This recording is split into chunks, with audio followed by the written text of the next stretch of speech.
ABC News.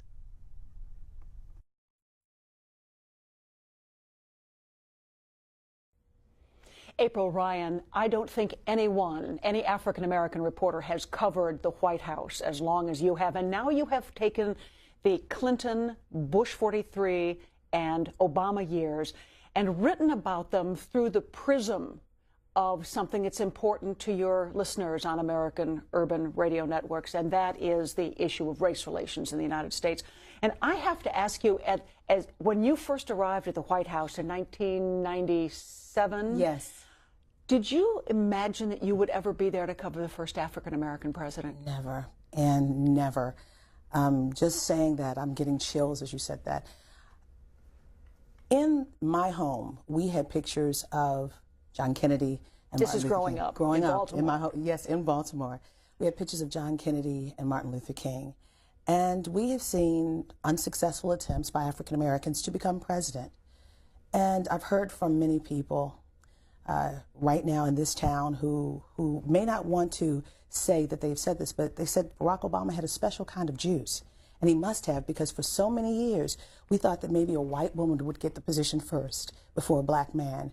And to be able to say that I've covered the first black president is just amazing. Timing is everything in life.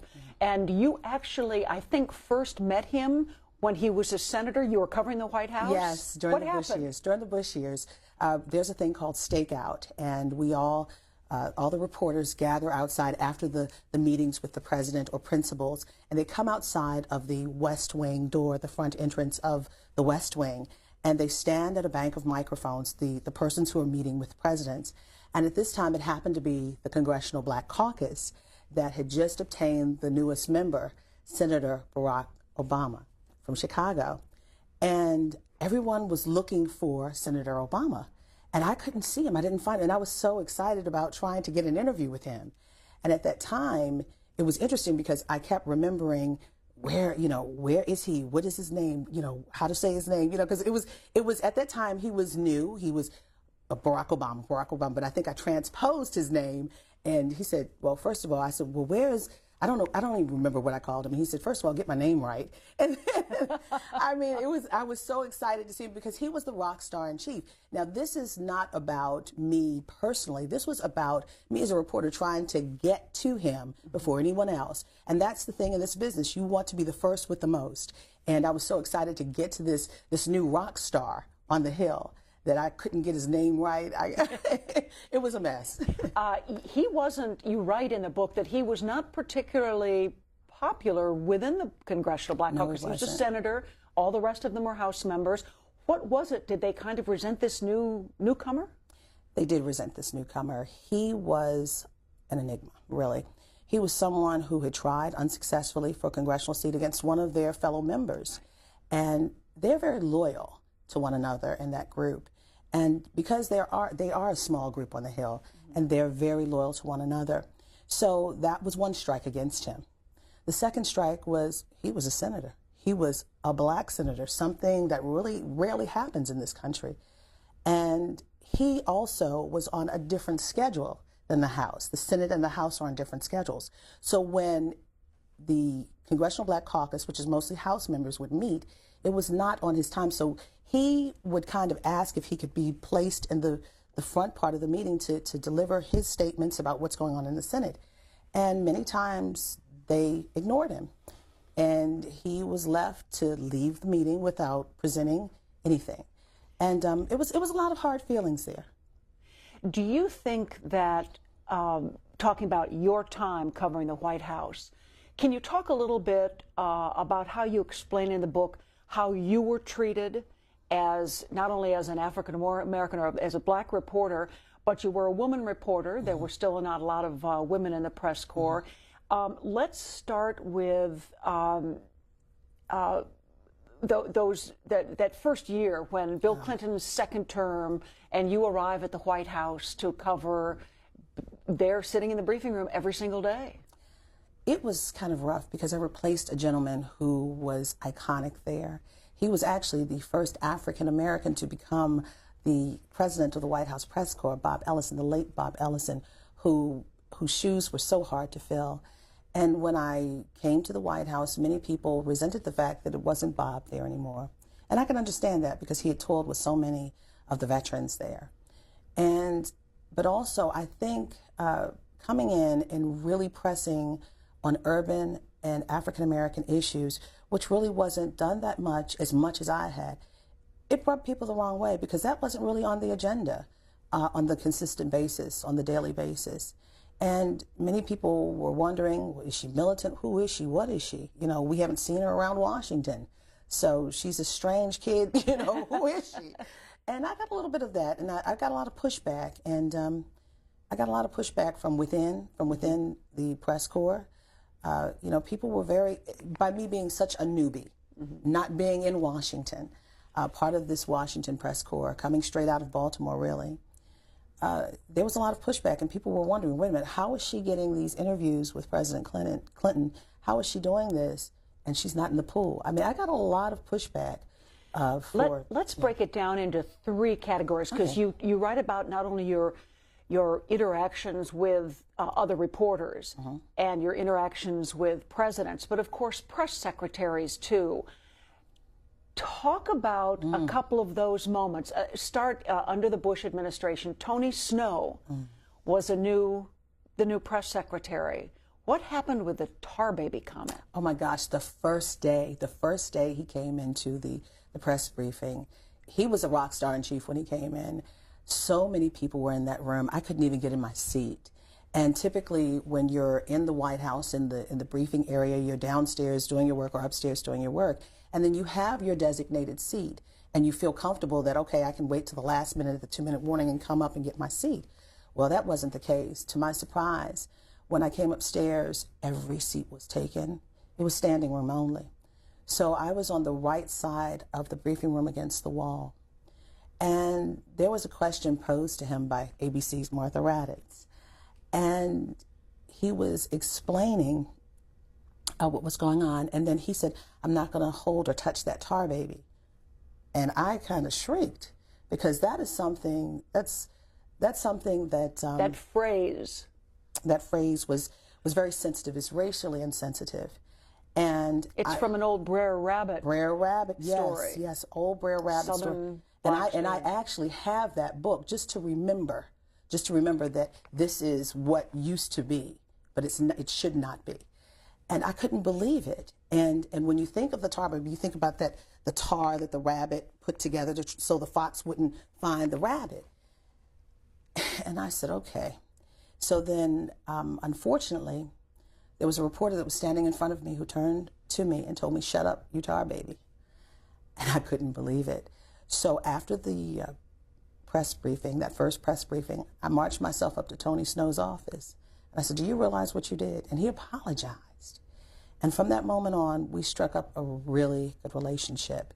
And he really apologized for his insensitivity. He didn't realize how insensitive it was and what it would spur. And to the credit of the White House Correspondents Association, I talked to Mark Smith, who was the president at that time, and he addressed the issue. And then I got an apology. But people really don't understand. Got an apology from the reporter who did that. And people really don't understand how much what you say at that podium, whatever happens at that podium, reverberates. It can reverberate in that room or outside. There are so many ripples that go beyond that room. And it really affected me that day. The press briefings, you and I have covered the White House together for many years. Yes. I was with ABC. And the press briefings were off camera, largely up until about the time you came. Mike McCurry was the second-term Clinton press secretary and agreed to do it on camera, something I know you quote him as being now regretting. Because, he regrets it, yes. And I tend to agree with Mike that the press briefings are supposed to be the raw ingredients of news. They aren't supposed to be an event of themselves. Right. But you had a dust-up with well, dust-up's probably not the right word, which struck me because I was there for it, not because you were an African-American reporter, but maybe because you were a woman, and that was with Robert Gibbs. Yes. I think you might be right about the woman issue, the gender, and it could be a little bit of race, and it could be also, I think, because I'm specialty media, you know. Get to the specialty media in a second. Tell us what happened with the Gibbs. But it comes with this. the issue is the fact that I am not a part of the mainstream. I'm not a part of the illustrious first and second row. I am specialty media that focuses in on urban and minority America. So how dare she? That's the way I felt at that time. How dare she ask these questions? But they were relevant questions. There were questions I was hearing from my sources inside and from outside of the White House. It was not a personality issue. It was a real issue. But unfortunately, what the cameras saw was the last day. They didn't really, what people were watching was the last day. They didn't see the 2 days, the culmination of the 2 days that crescendoed into that moment. This is after a couple apparently crashed the first Obama state dinner. Yes. And the White House social secretary, who was African-American woman from Chicago, a friend of theirs, was taking the heat for dropping the ball on this. And you asked Robert Gibbs specifically about her role, but what was it he said to you? He said something to the effect of, I kept asking, I was on a roll with questions to the extent of, calm down. I tell that to my son. And to equate me, a grown woman who has children herself, to a child, and there's nothing wrong with his son, his love for his son, but to equate me to a child, it was disrespectful. And he was angry at the time. And for people to believe that there's not retaliation when you ask the White House certain questions, and it doesn't have to be this White House, it could be any White House, there is retaliation. And the retaliation was seen on television. Part of the retaliation was seen on television. And then afterwards, you know, I was fuming that day. I sat in my seat. I'll never forget, once that was over, I couldn't believe it. And at that time, I was sitting on the 4th row on the end seat. And I couldn't believe what had happened. I just sat there. And the next thing you know, I see the doors to the lower press office open. And it was Bill Burton, the Robert Gibbs' deputy. Robert Gibbs, deputy press secretary. And he said, "Come here." I was like, "No." And he was shocked.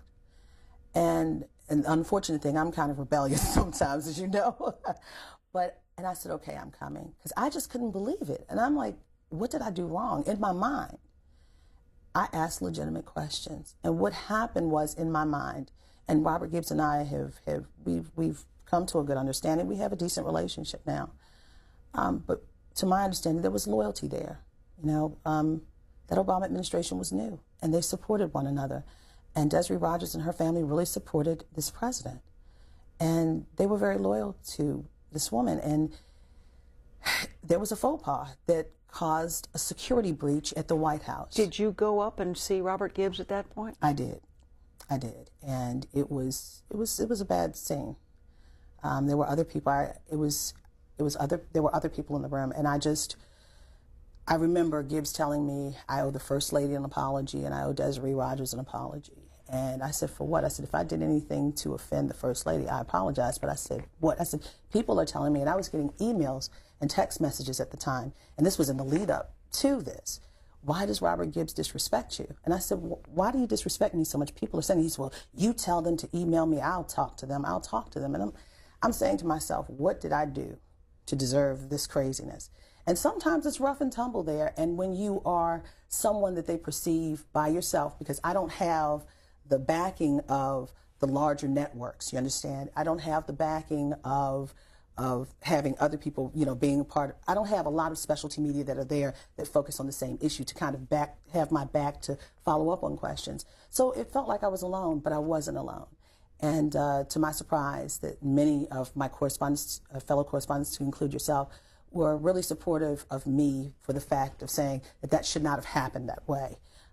It was a serious line of questions, and the sources that told me stood by it, and because of that, there was change at the White House. They went back to the old procedure of how to allow people to come in, to admit people into the White House for events. And but you have to remember, this was about the security of this historic presidency and the historic president, the first African American who had so many death threats. And it's not even about him being African American, it's about any president for this kind of thing to happen. So, I mean, that's what it was about for me.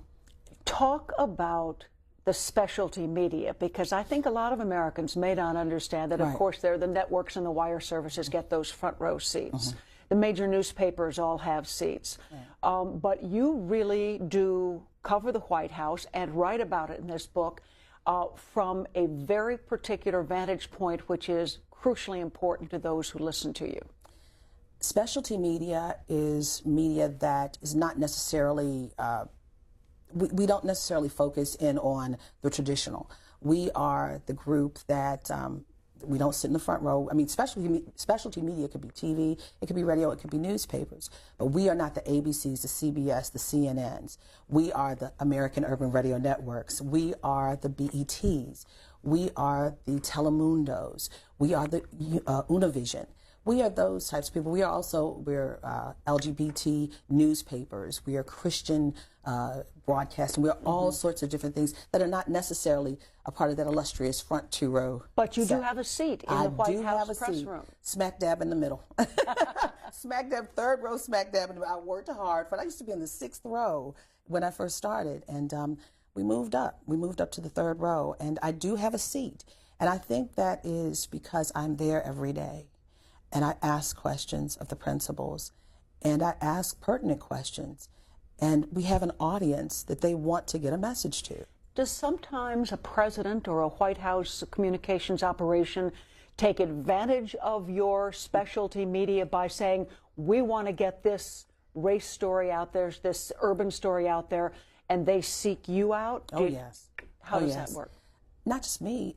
Just recently, President Obama did a race interview with BET.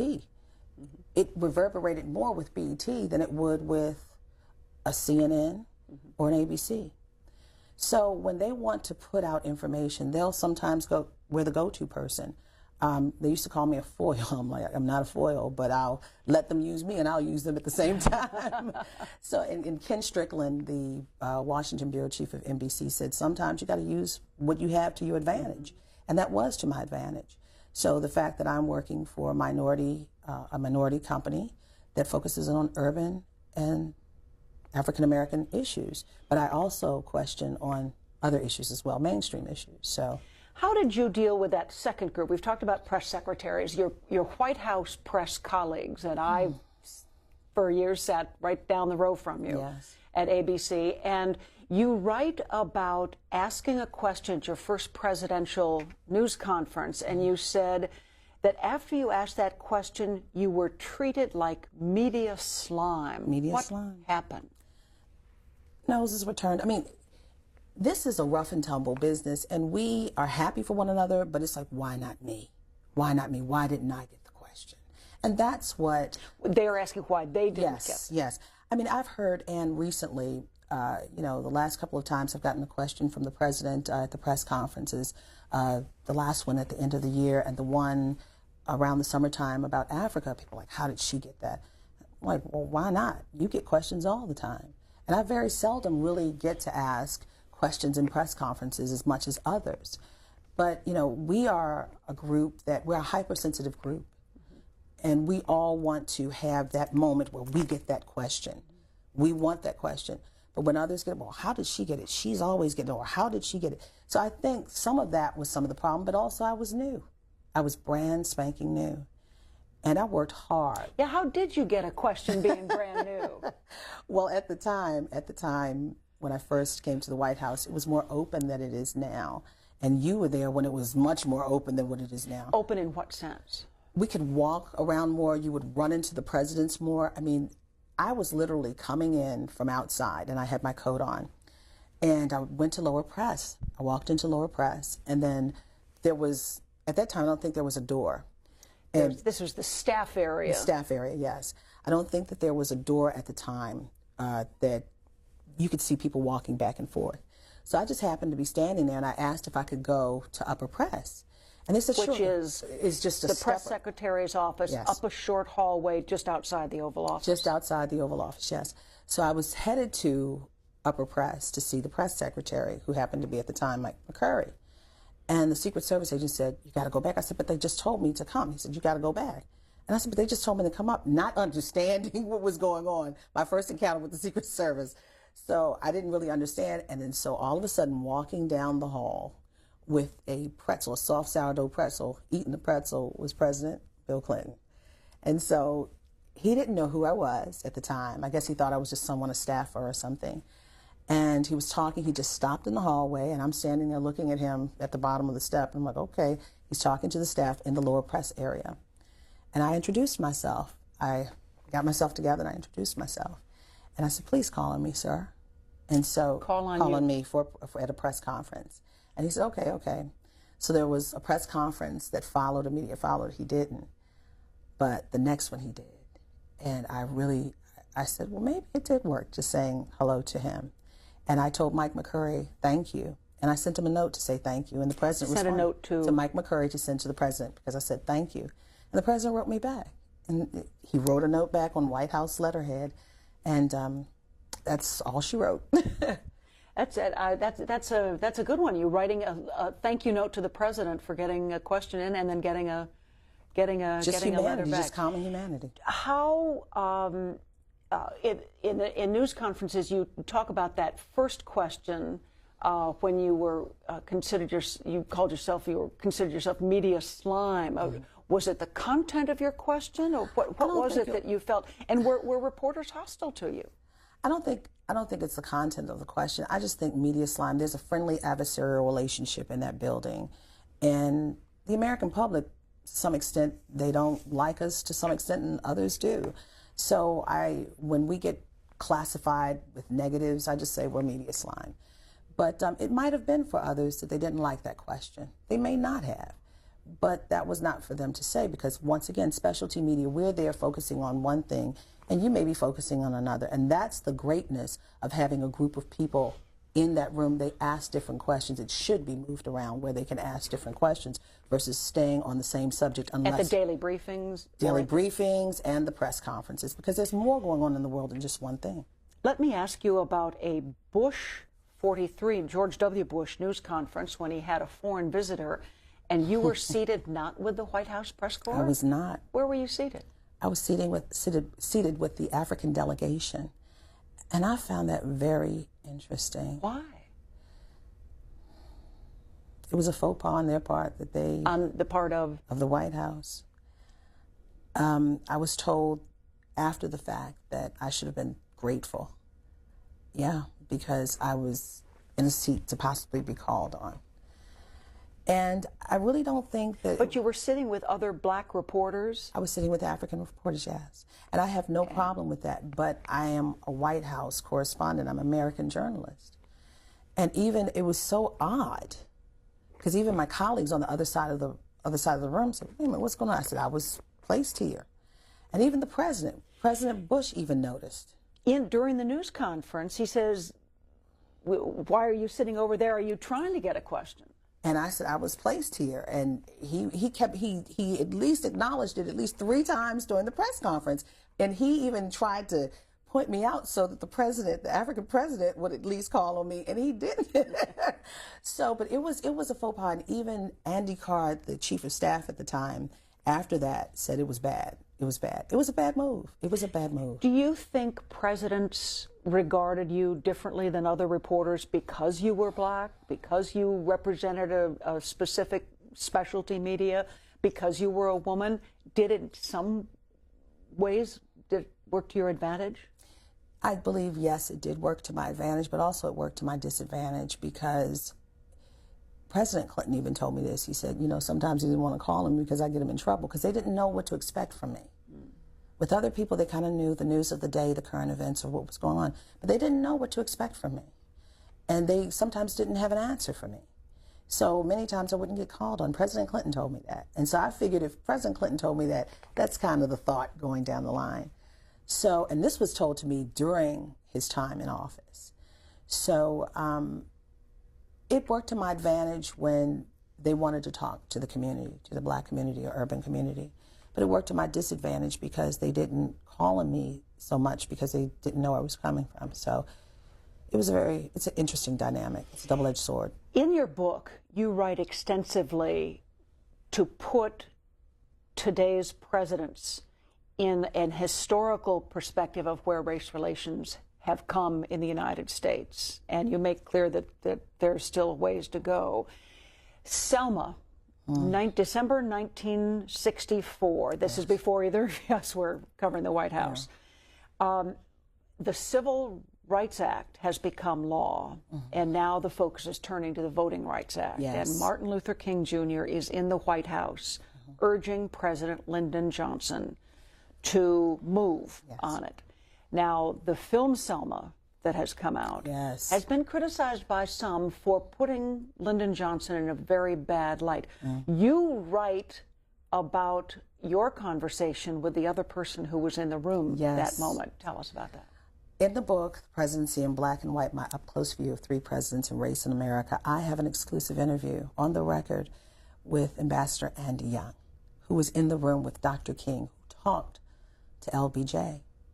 Andrew Young was not only a prominent figure in the civil rights community, but a former congressman from Georgia, a former UN ambassador, and someone who worked for, at that point, was a relatively low-level White House staffer.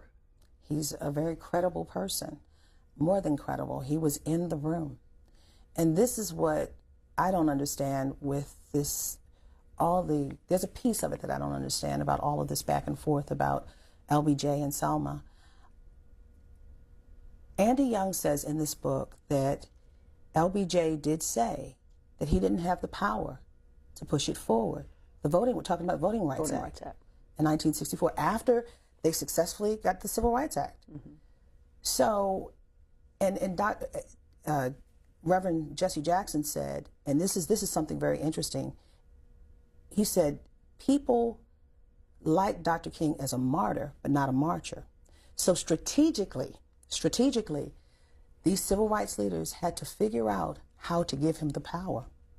So they worked it out. There were tactics. They had to work in strategically to work to get the power for this president. What was that? To go down to Alabama. And Andy Young talked about in the book, specifically for this book, The Presidency in Black and White, how at the time in Alabama, 3 African Americans could not be on the street together. It was against the laws there for 3 people to be in the street together in Alabama. So they because that could be considered leading to a protest or a demonstration. So they had to find a way to have a meeting to begin the process for the marches. They met with Amelia Boynton, and they worked through it and had to strategically figure out how to present the situation so that LBJ could have the power to push through the Voting Rights Act. So this is actually someone who was in the room with Dr. Martin Luther King, also Reverend Jesse Jackson, who was one of his lieutenants, that are in the book, on the record, talking about this. There are audio recordings of that.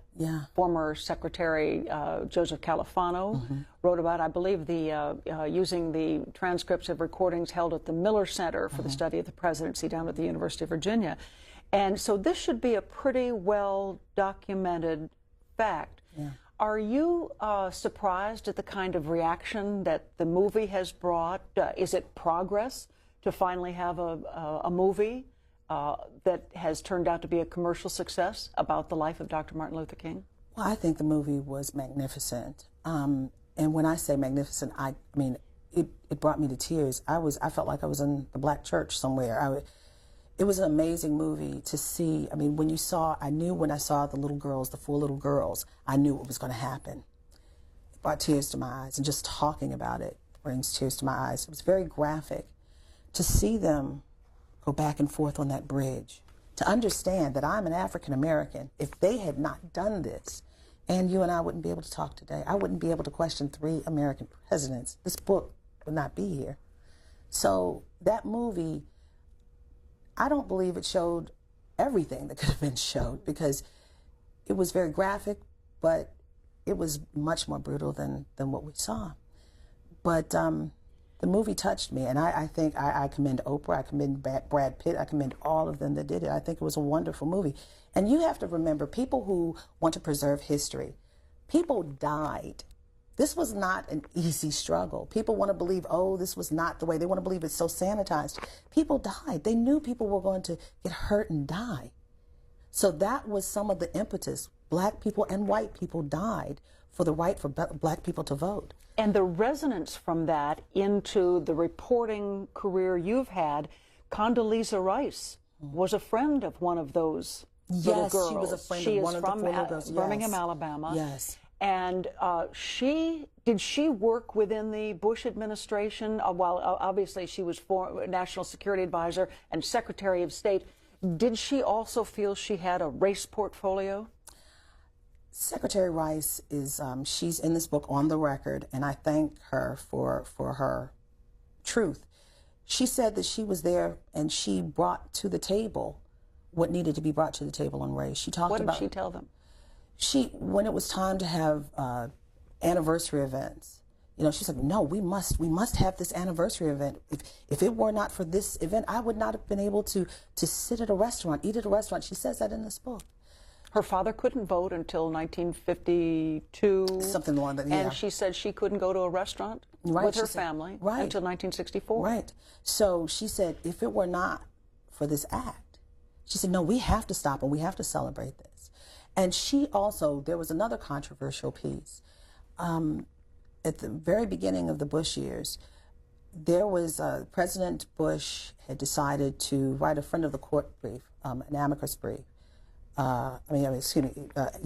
wanted to do a friend of the court brief, and he said it was about the University of Michigan, and he did not. This was affirmative action. Yes, he did not want there to be preferential treatment in the admission process there, and so Condoleezza Rice, at the time National Security Advisor Condoleezza Rice, said to him, "Look, there needs to be targets of opportunities. Sometimes targets of opportunity."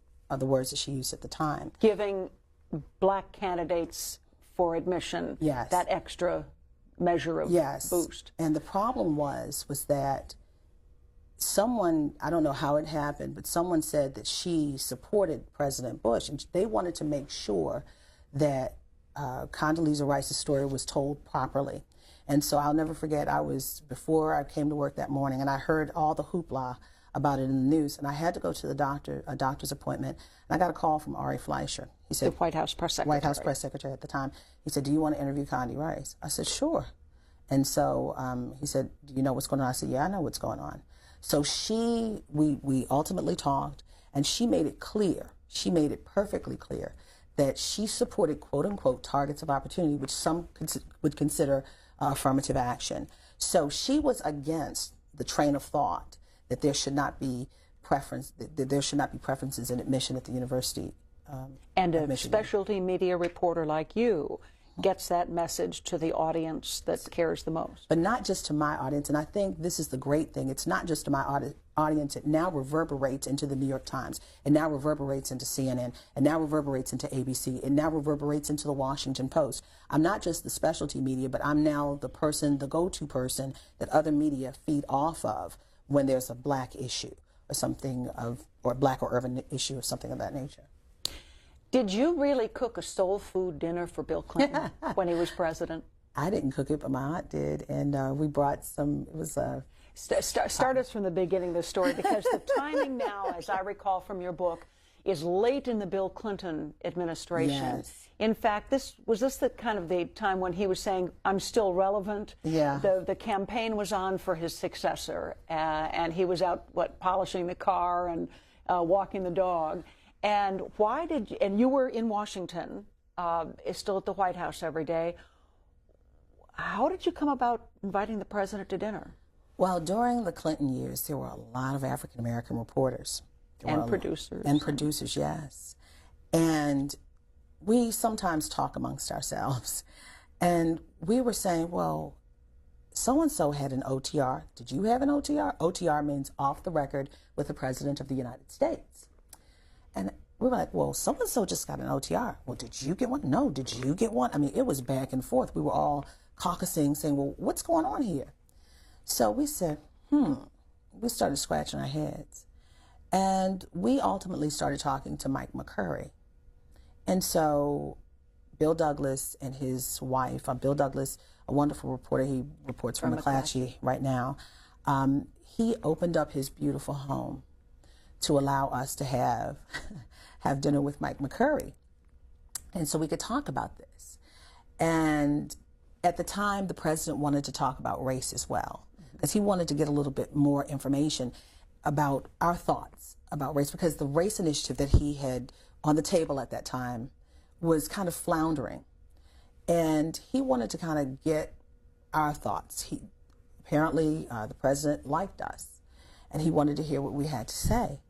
So we initially started the process with Mike McCurry. We had dinner with Mike McCurry. Mike McCurry liked it so much, he brought his own pepper sauce from South Carolina for the dinner.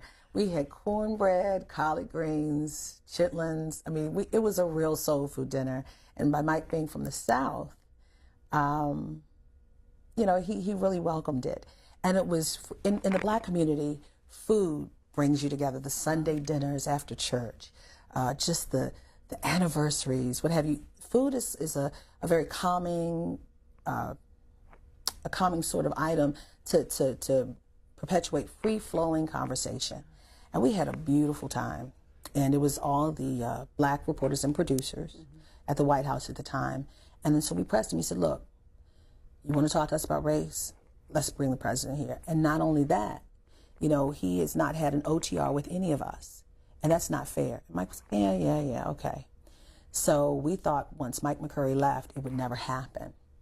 And especially with everything that was hanging overhead, the Monica Lewinsky scandal and things of that nature. President Clinton by this time had been impeached. Yes. So this was 1999. This was the summer of 1999. And actually, we were surprised that we got a call, it's going to happen. And so at the time, I was one of the main people, along with Sonia Ross from the Associated Press, who were trying to make this happen. And they said, April, there's no way we can get him to your house in Baltimore because it would be taxpayer money. So we were like, well, whose house? And once again, Bill Douglas opened up his beautiful home. And we were very thankful for that because we had the best time. President Clinton, he talked so much and he enjoyed it so much, they had to pull him out of the house around 11:30. So we talked. It was, if you are around President Clinton, he will talk. Sometimes it's a monologue. It could be a monologue, but you're engrossed and you just listen. To have a United States president sitting there with you at a soul food dinner, garlic fried chicken, chitlins, and he's eating. I mean, I'm sitting right next to him watching him put chicken, potato salad, collard greens on one fork and eat. I'm like, oh my gosh. You know? So, but I mean, to have the conversations that we had. As a reporter, what do you get from that? You better understand him. Yes. This is not a story that you do the next day. No, this was off the record. What it is that you always want time with the principals. You always want to get to know who they are. You want to get in their head to find out what they're thinking and why. You know, and he talked to us so much about different things. He talked to us about things that happened in Africa on the trip. He just talked about a hodgepodge of issues. And we got to know him a lot better, to find out who he was and what he was thinking and why this happened and why this wasn't going to happen. It was a very interesting time. We got our off the record. The moments in the Obama administration that you get to toward the end of the book are the ones that I think so many Americans are acutely aware of. Mm-hmm. The beer summit, the Trayvon Martin would look like President Obama's son if he had had a son. What do you make of President Obama's handling of some rather explosive moments under his watch? First term was kind of rough because many African Americans were looking at him as the savior. And he even wanted to make people believe that the change was going to happen as he was running for the office for the first term. He could never reach that level of expectation that he set for himself. So people were looking for a savior, and people were also, particularly African Americans who were hurting as the recession started, they were looking for hope and change. But understanding he's a black man, it's different for him. You know, this is his first time as president. Give him a chance, give him a chance. First term, it was the everyone issue. The rising tide lifts all boats. Answer at his second news conference. That's exactly what he said. Right. The rising tide lifts all boats. Capital letters for each letter in that word. Second term, we have now seen an African-American president who happens to be African-American. The first term, it was the president who happens to be African-American. I now say he's the African-American president who is African-American. And the reason why I say that, because he is open in how he regards racial issues. And as president, you are president over all America. And all America needs to understand where you come from on certain issues, particularly when it deals with race issues. And I am thankful to hear that, because he has brought out an issue that a lot of people were sweeping under the rug for many decades, and the issue of police-involved shootings or police-involved killings. And right now you have to marry support for law enforcement and trying to root out the problem. Should he have gone to Ferguson, Missouri? That's a very testy issue, because it was such a hotbed.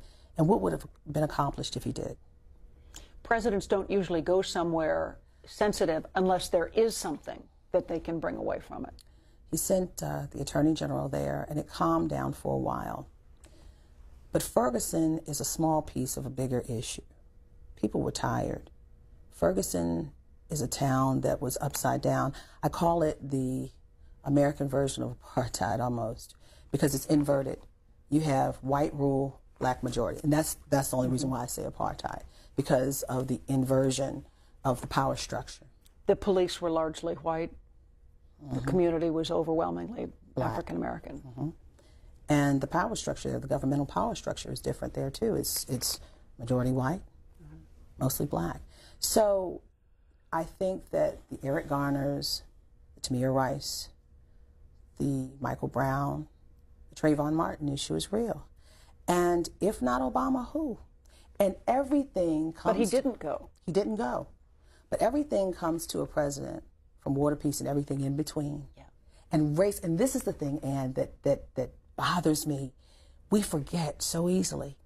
People, why are you asking him about if he's going to go to Ferguson? Why would you ask? Why not? Because he's the president of the United States. Race has come to every president in that building.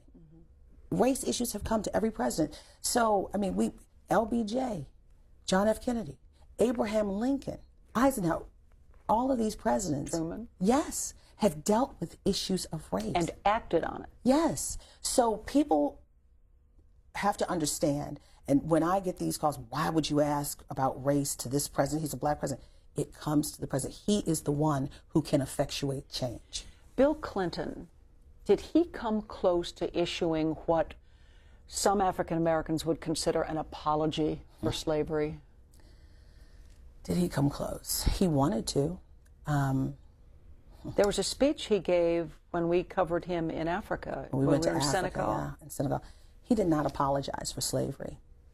There was a back and forth fight within the White House, those for and those against. And I'll never forget it. Mike McCurry was telling me, you're not going to get an apology for slavery. I said, I'm not looking for an apology for slavery, but why not? And not only that, the issue of reparations. People were like, no, this doesn't need to happen. Yes, this needs to happen. But I think Bill Clinton was the one that it could have, he was the one, I think he was the only one really who could have done it. Why is that? He was the white president who could. The time was right. He was the first black president.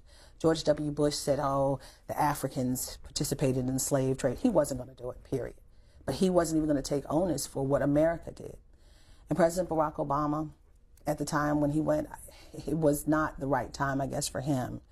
Because this president has had to strategically navigate through these waters so he could successfully get a second term. And I don't think it would have been the right time for him. But I think Bill Clinton was the hope of this time, of this era, for there to be an apology. And the factions within the White House, I mean, in the book, The Presidency in Black and White, there we have the accounts from the emails where they were crossing out certain words, the strength of words that were almost close to apology. And I just couldn't believe it. So, I mean, they were close, but it did not happen. April, you have covered the White House, and you've covered it through this prism, but you're also an American. You are a mom. Yes. 2 beautiful little kids. They're not that small anymore. No. And you come from a strong, close family. Yes. Do you vote? Are you?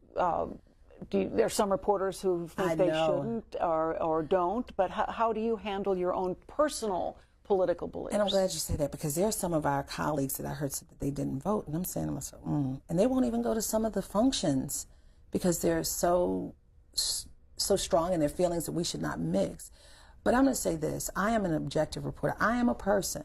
I'm a person like anyone, and I know we talk about being a woman, the strength of women. I'm a woman. But at the same time, I'm a reporter too, and I can be an objective reporter, but sometimes the hat comes off. And when it does, I do vote. I do vote, but I'm not telling you who I vote for.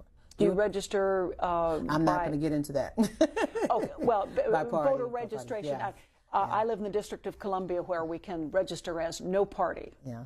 But you vote in primaries as well as general elections. Yes. Yeah. I'm a registered voter. Very good. I want to get into just one other little footnote that I noticed from the book that struck me as a very nice touch. When you talk about black and white and blacks and whites, you capitalize the word black and capitalize the word white. And I think that gives both terms a sign of respect. Was that intentional on your part? Yes. We're all here together. Yes. I have black friends and I have white friends. I love my white friends and I love my black friends. I'm not, people want to believe that when you talk about black and white, there's race baiting and you're a racist. No, it's about history. It's about putting out there what's really going on. Stats show that there are disparities, but what I really want to impart is that we need to know what's going on. We need to understand what's going on. And it's not to say you did this or you didn't do this. It's about us all coming together and talking and working this out. It's much respect for each side, much respect for each community. Do you think the White House press corps as a whole shows that same kind of respect? Well, historically, we know what happened with Harry McAlpin 70 years ago. Wow. Tell everyone who Harry McAlpin is and how he was honored by the White House Correspondents Association at its 100th dinner. You're going to make me cry. You give me chills. 70 years ago, there was a gentleman by the name of Harry McAlpin, a wordsmith, a reporter. He's a print reporter. Yeah, who took his job seriously, and he wound up becoming a civil rights person. But Harry McAlpin was a reporter at the White House, the first African-American reporter at the White House, and he was told by the white correspondents, don't come in this room because, if you step on someone's toes to find out what's going on. This was when Franklin Roosevelt was giving a news conference. Yes, don't come in here because if you step on a reporter's toes, there's going to be a riot. If you step on a white reporter's toes, there'll be a riot. So ultimately, President Roosevelt let him come in. And the bottom line is, this happened 70 years ago. 70 years ago. And it just boggles my mind. We work so closely to one another in that place. We work so closely. And to think that where I stand now, that they wouldn't let him. But fast forward to today, you're always going to have a difference of opinion. You're always going to have that. Some differences might be racial. Other differences may be just a difference of opinion. I think as a whole, we are trying to do better as a group. I think that we, as a group, number one, we don't want anyone to get an advantage over us, to have another story. That's one thing, okay? A professional competition. Yeah, professional competition. But are there some people who may harbor some animus racially? There could be, there may not be.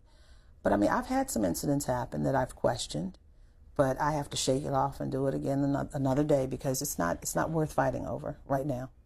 April Ryan, you do something many reporters don't do. At the end of your book, you conclude with your explanation of how you have graded the 3 presidents that you've covered. And while I don't want to be a spoiler alert here on how the book turns out, you covered Bill Clinton, you covered George W. Bush, and you covered Barack Obama, 3 modern-day presidents who got 8 years, 2 terms each. Yeah. None of them flunk. Well, there's a piece of one that flunks. But the grade, none of them grade comes up with an F right. on race relations, but no one comes up with an A either. You write that you rate President Clinton as the reigning champion on diversity. Yes. Why? He has had the most confirmed African Americans in his staff cabinet, marshals, judges. Well, no, not judges, excuse me. Barack Obama has now is the reigning champ on that one. But as far as marshals, U.S. marshals, cabinet persons, staff, confirmable positions, they worked hard on diversity there. Mm-hmm. And when I say, excuse me, when I say that they worked hard to do that, and I give him the grade that I give him, it is good that he did that because he brought another group of people who were not at the table to the table en masse. Mm-hmm. Various administrations, there were African Americans throughout, but en masse, he brought people to the table to help make decisions. Maybe we didn't get all the things that, you know, we thought that we wanted or needed, but they were at the table and it started the process. He began not just the picture, the window dressing, he began substantive change that trickled down into other administrations. George W. Bush had an African-American Secretary of State and a National Security Advisor, and then a second African-American Secretary of State at a time when United States was very, very engaged around the world and in trouble spots.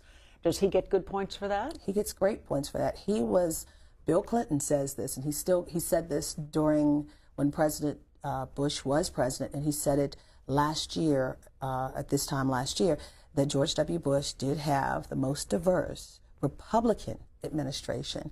And it's interesting that it was a Republican who put his man and woman of peace in that position who were African American.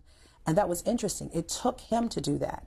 So this was the first administration where you saw this kind of prominence for an African American, and then it followed suit in the Obama administration with the Attorney General. But that doesn't counterweight President Bush's experience after Katrina. Was that racial? I don't think President Bush was being racist with his handling of Katrina.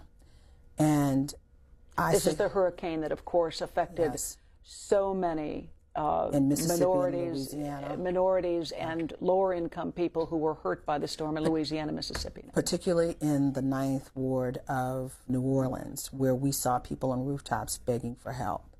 I think, and even President, I'm going to say this too, even President Bill Clinton, for this book, Presidency in Black and White, he says, I don't think that George Bush was a racist. I think that his policies just did not help elevate people in poverty.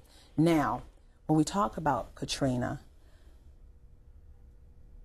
President Bush got in a lot of trouble for the fact that he was caught up in the states' rights issue on Katrina.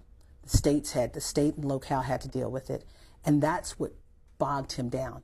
But because people felt disenfranchised from their government and felt left alone, because people died, he did get an F. Barack Obama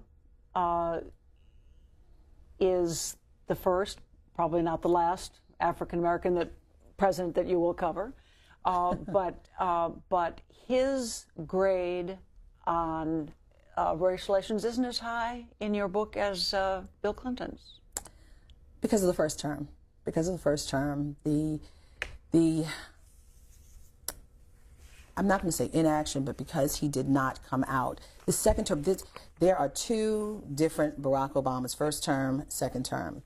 We see a more, as I say, African-American president who is African-American versus I'm president who happens to be African-American.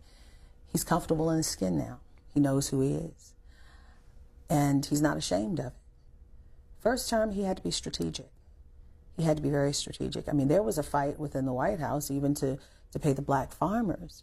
You know, he was the president who did give the black farmer payout after 17, 18 years of waiting for that money. So he was the president who did that. But at the same time, it wasn't necessarily, I'm going to do it. It took tactics, it took strategy. Are you surprised that Barack Obama didn't make a stronger case his first term? No, because looking back, he had to be who he was. He had to be. And because of the economy was in such trouble? Because of the economy, but also you had other factions. You had the Tea Party as well. And I remember hearing from people within the administration, we don't want to, quote unquote, amplify issues of race. And we also know that race and politics will always follow this president. But the issue was many of them felt that they had to really walk the fine line, because anything that they did in this administration that specifically targeted African Americans, they would hear from certain parties, certain groups, and go against and would thwart any effort that they tried to do. April Ryan, you have been at the White House through a very, very exciting time, and thank you for sharing your thoughts and your book here with us today. Thank you, Ann Compton.